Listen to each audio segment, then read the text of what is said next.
Good morning students. Surya Prakash Sharma फिर एक बार आपके बीच हाजिर हूँ और हमारा टॉपिक जारी है राजनीतिक व्यवस्था उपागम।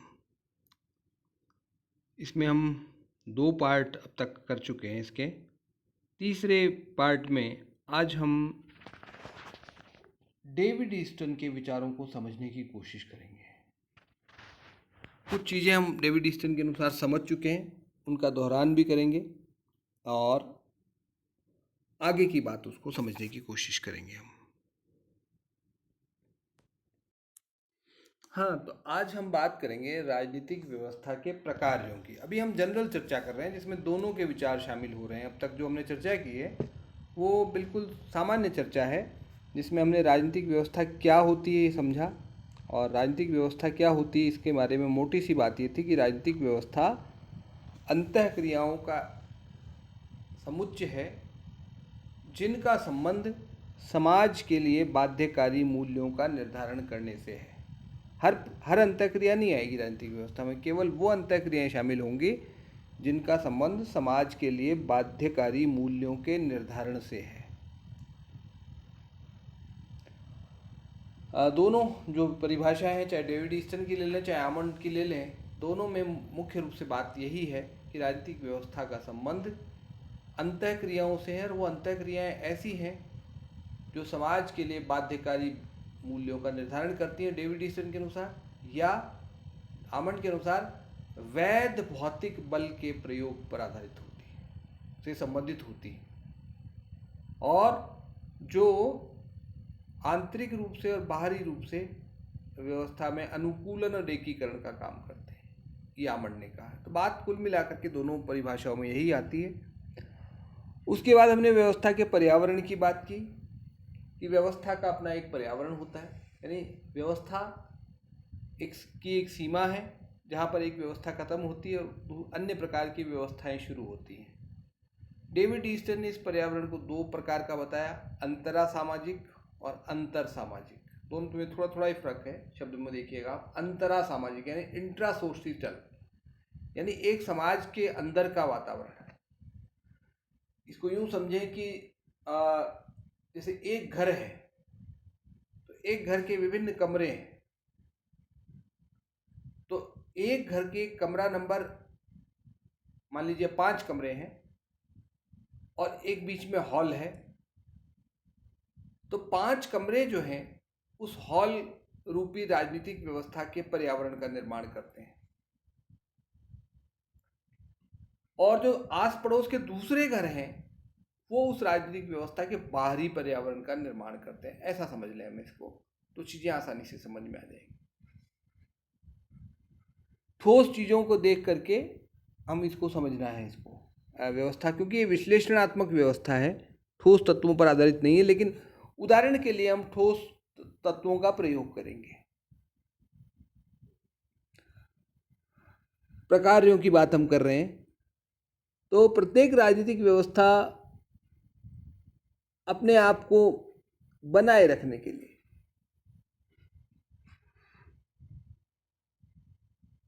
कतिपय प्रकारों का निष्पादन करती है, कुछ काम करती है,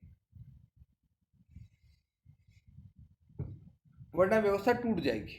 अगर वो कुछ प्रकारों का निष्पादन नहीं करे तो वो टूट जाएगी।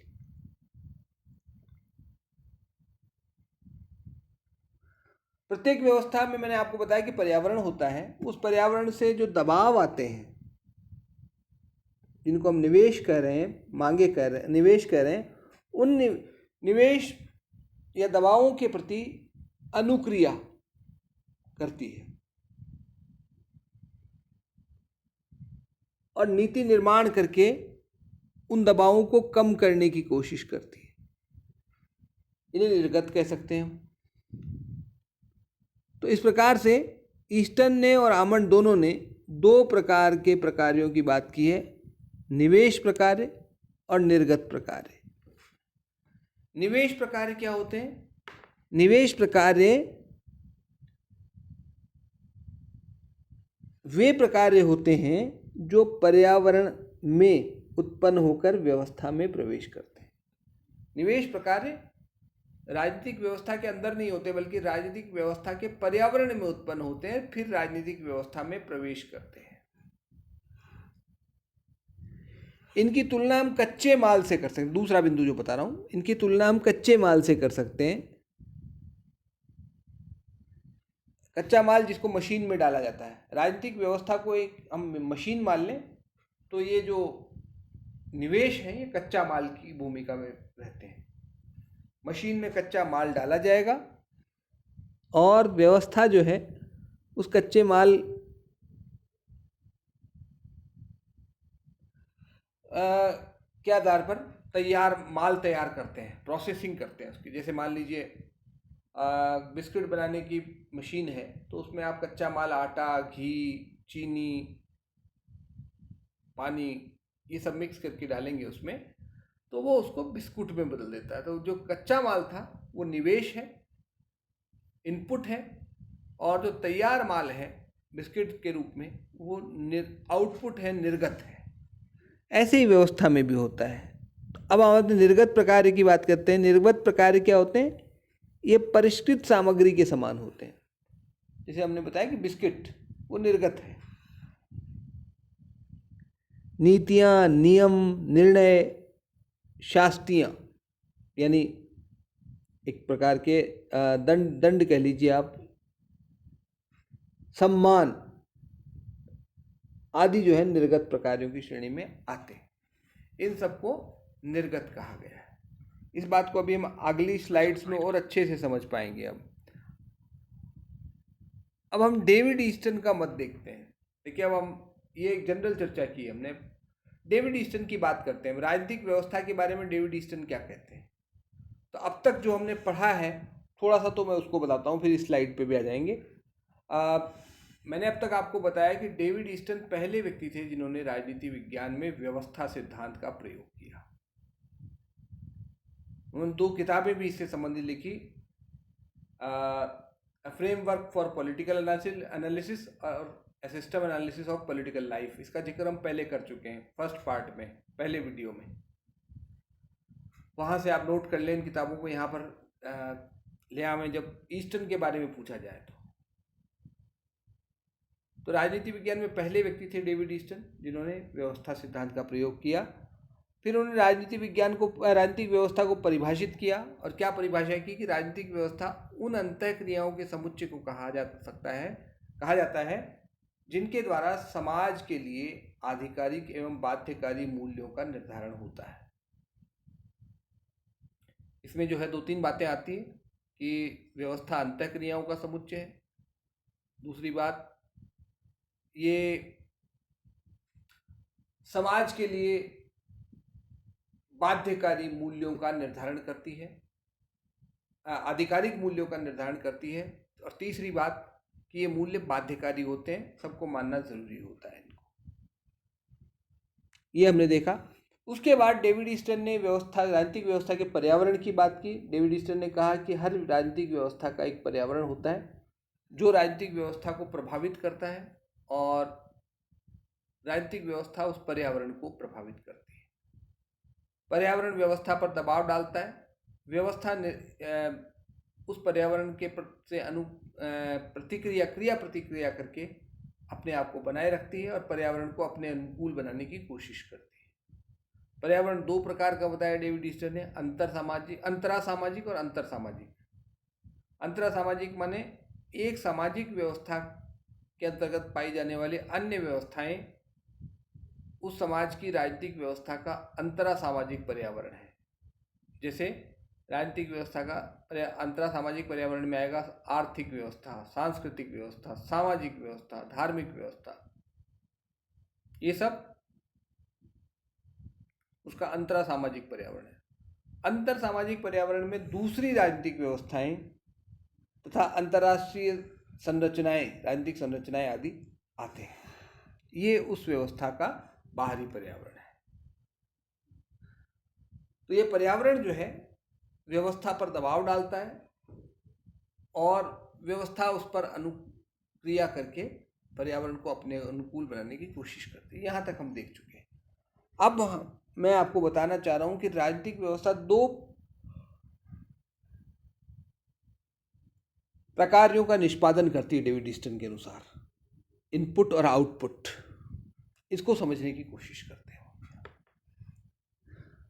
निवेश या इनपुट प्रकार वे अंतःक्रियाएं हैं जो पर्यावरण में उत्पन्न होकर राजनीतिक व्यवस्था में प्रवेश करते हैं। ये हम पहले भी बता चुका हूँ आपको। निवेश प्रकार कहाँ उत्पन्न होते हैं? पर्यावरण में, व्यवस्था के पर्यावरण में, और वो वहाँ से कच्चे माल के रूप में राजनीतिक व्यवस्था में प्रवेश करते हैं।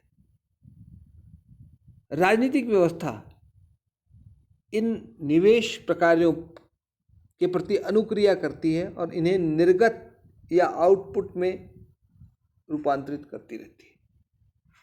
ठीक है, यानी ये जो निवेश हैं ये कच्चे माल की भूमिका में होते हैं और व्यवस्था इस कच्चे माल के प्रति अनुक्रिया करके उसे तैयार माल में यानी निर्गत के रूप में परिवर्तित करती रहती है। ईस्टन के अनुसार निवेश दो प्रकार होते हैं, एक मांगे और दूसरा समर्थन। दो प्रकार के निवेश होते हैं, एक मांगे कहलाते हैं और दूसरे समर्थन कहलाते हैं। आगे हम बढ़ते हैं। मांगे किसे कहते हैं? पहला निवेश प्रकार है मांगे। वो क्या है? ये इच्छाओं की अभिव्यक्ति है कि किस क्षेत्र में किस प्रकार तथा कौन से मूल्यों का निर्धारण होना चाहिए अथवा नहीं होना चाहिए। यानी ये व्यवस्था के पर्यावरण में उत्पन्न होने वाली मांग है, एक प्रकार की इच्छाओं की अभिव्यक्ति है। व्यवस्था का जो पर्यावरण है वहाँ से जो लोग हैं उनकी इच्छाओं की अभिव्यक्ति है कि भाई व्यवस्था क्या करे और क्या ना करे। ये एक प्रकार की राय है। पुराने शब्दावली में अगर हम प्रयोग करें तो इसको हम जनमत कह सकते हैं। दूसरी बात, मांगे 4 प्रकार की होती हैं: नियमन संबंधी,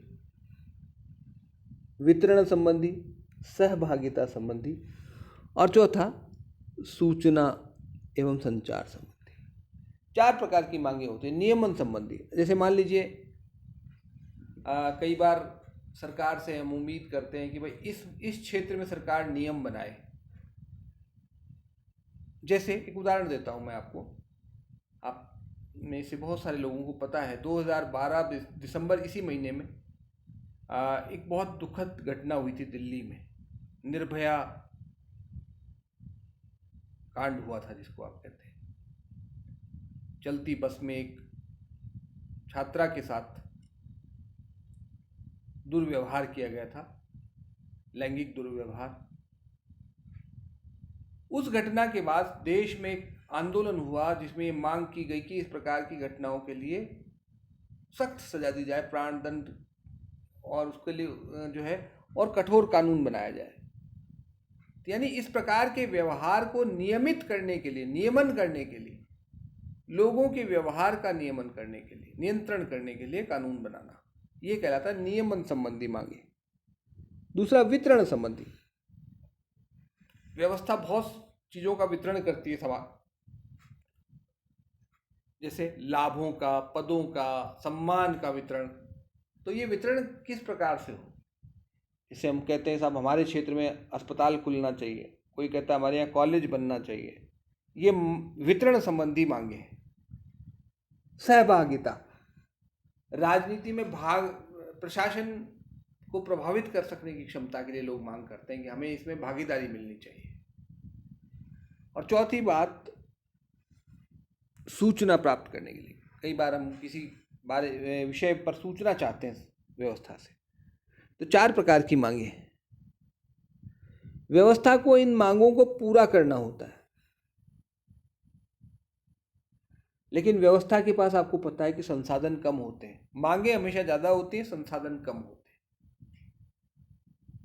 घर में ही अगर मान लीजिए 2-3 बच्चे हैं तो माता पिता के सामने अपनी अपनी फरमाइश रखते हैं। माँ बाप सबकी मांग नहीं पूरी कर सकते क्योंकि संसाधन कम है, मांगे ज़्यादा होती है हमेशा।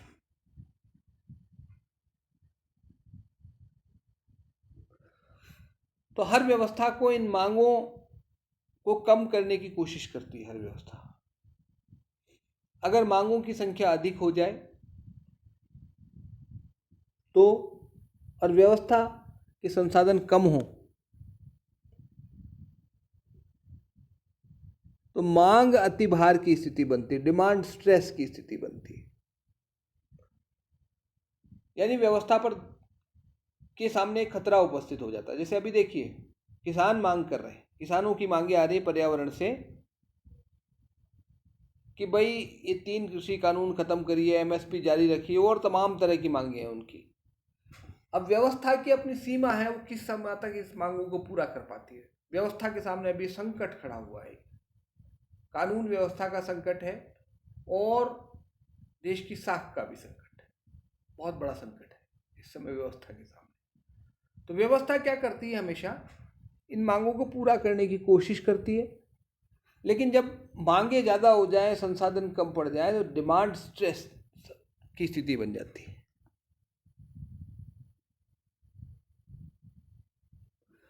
व्यवस्था के लिए हित में यह है कि व्यवस्था मांगों की संख्या हमेशा कम रखे।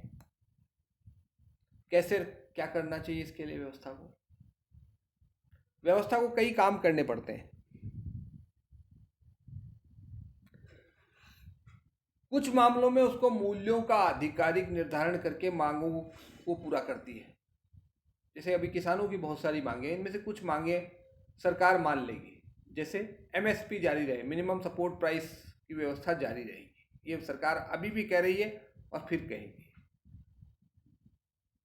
दूसरी बात, सरकार ये भी कहे और तमाम चीज़ें करेगी, जैसे कहेगी सरकार कि हम जो है किसानों की मदद करने के लिए और बहुत सारे कदम उठाएंगे। शायद वो कानूनों को वापस लेने पर तैयार नहीं होगी, आसानी से तैयार नहीं होगी। तो इन मांगों को कम करने के लिए पहला तरीका तो ये है कि वो मूल्यों का आधिकारिक निर्धारण करे।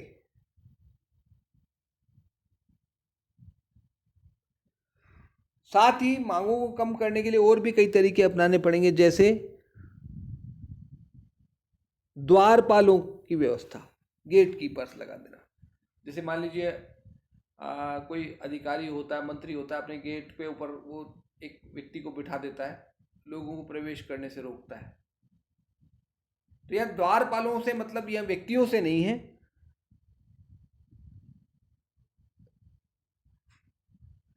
यहां पर द्वारपालों का मतलब है कि कुछ प्रोसेस बना देंगे अंदर एंट्री का, वो कौन सी मांग किस प्रकार से अंदर आएगी व्यवस्था में, उनको स्वीकार करने का, अस्वीकार करने के लिए कुछ मानक तय कर दिए जाएंगे। द्वारपाल नियुक्त करने का मतलब ये है। इसी तरह से न्यूनीकरण प्रक्रियाओं का, मांगों को कम करने के लिए, छोटा करने के लिए कुछ प्रक्रियाएं और तय करती है व्यवस्था। और इसके अलावा संचार माध्यमों का सहारा भी लिया जाता है मांगों को कम करने के लिए। पर्यावरण से मांगे कम रहें, इसके लिए सरकार प्रयास करती है। 2 तरह के प्रयास होते हैं इसमें, एक मांगों को पूरा करके और दूसरा मांगों को ठुकराने के लिए कुछ सांस्कृतिक आधार लिए जाते हैं, कुछ मनोवैज्ञानिक तरीके अपनाए जाते हैं, कई प्रक्रियाएं सरकार अपनाती है इसमें। दूसरे प्रकार के निवेश होते हैं समर्थन। डेविड ईस्टन के अनुसार समर्थन जो है वो दूसरे प्रकार के निवेश का प्रकार है।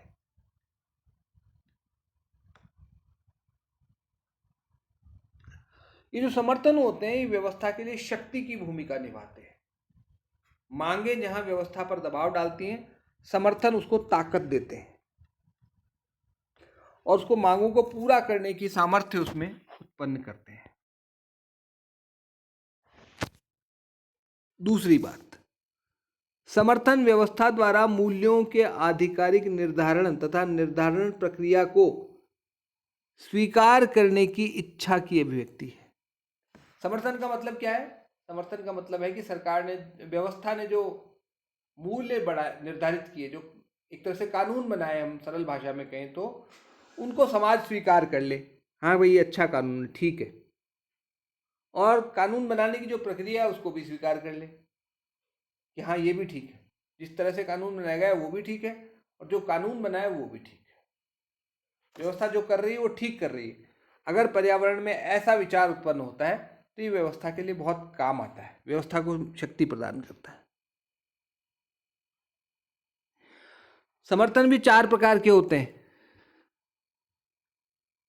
वस्तु के रूप में, पहला समर्थन क्या होता है? वस्तु के रूप में, जैसे सरकार ने टैक्स लगाया, लोगों ने टैक्स जमा कर दिया, तो ये वस्तु के रूप में। आज्ञा पालन के रूप में, सरकार ने कहा कि भाई 2 व्हीलर चलाने वाले हेलमेट पहने, लोगों ने मान लिया, पहनने लग गए। मास्क लगा के निकले, सामाजिक दूरी बना के रखें, तो मान लिया आपने, तो इसका मतलब आप सरकार के व्यवस्था के प्रति समर्थन दे रहे हैं अपना। सहभागिता, चुनाव होते हैं समय समय पर, आप चुनाव में वोट डालते हैं जाके, सरकार किसी मुद्दे पर राय मांगती है, आप राय देते हैं, तो ये सहभागिता के द्वारा व्यवस्था का समर्थन है। और चौथा है प्रतीकात्मक। प्रतीकात्मक जैसे राष्ट्र ध्वज का सम्मान किया, राष्ट्रगान का सम्मान करना, ये प्रतीकात्मक समर्थन है। ये 4 प्रकार के समर्थन। इन 4 तरीकों से हम व्यवस्था का समर्थन करते हैं, व्यवस्था को मजबूत बनाते हैं। व्यवस्था के समर्थन की कमी समर्थन दबाव, सपोर्ट स्ट्रेस को जन्म देती है, जो व्यवस्था की मांगों को पूर्ण करने की क्षमता में कमी लाता है। अगर सपोर्ट की कमी हो जाए तो सपोर्ट स्ट्रेस हो जाता है।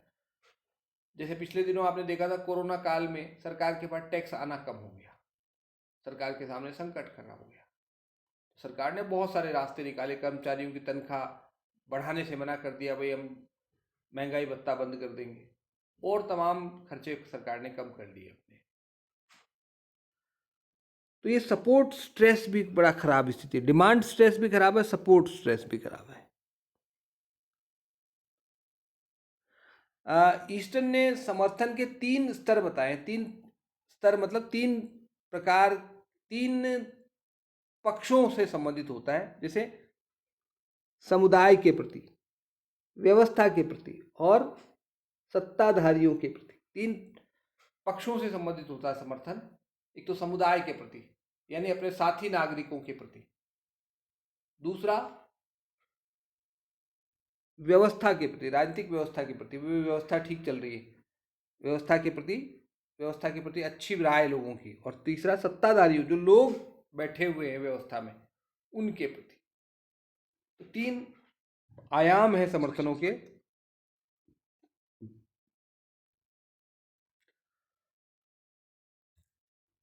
इसके बाद एक टॉपिक और है राजनीतिक व्यवस्था के निर्गत। डेविड ईस्टन का हम चर्चा कर रहे हैं। निर्गत क्या होते हैं? आउटपुट।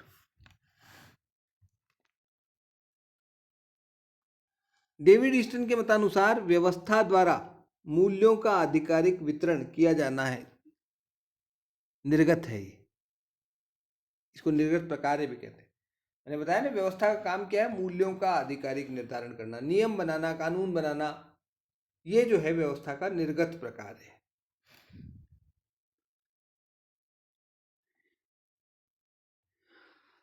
पर्यावरण से जो निवेश प्रकार आते हैं व्यवस्था में, मांग और समर्थन, उसके प्रति अनुक्रिया करके व्यवस्था जो है निर्गतों का निर्माण करती है, उनको निर्गत में रूपांतरित करती है।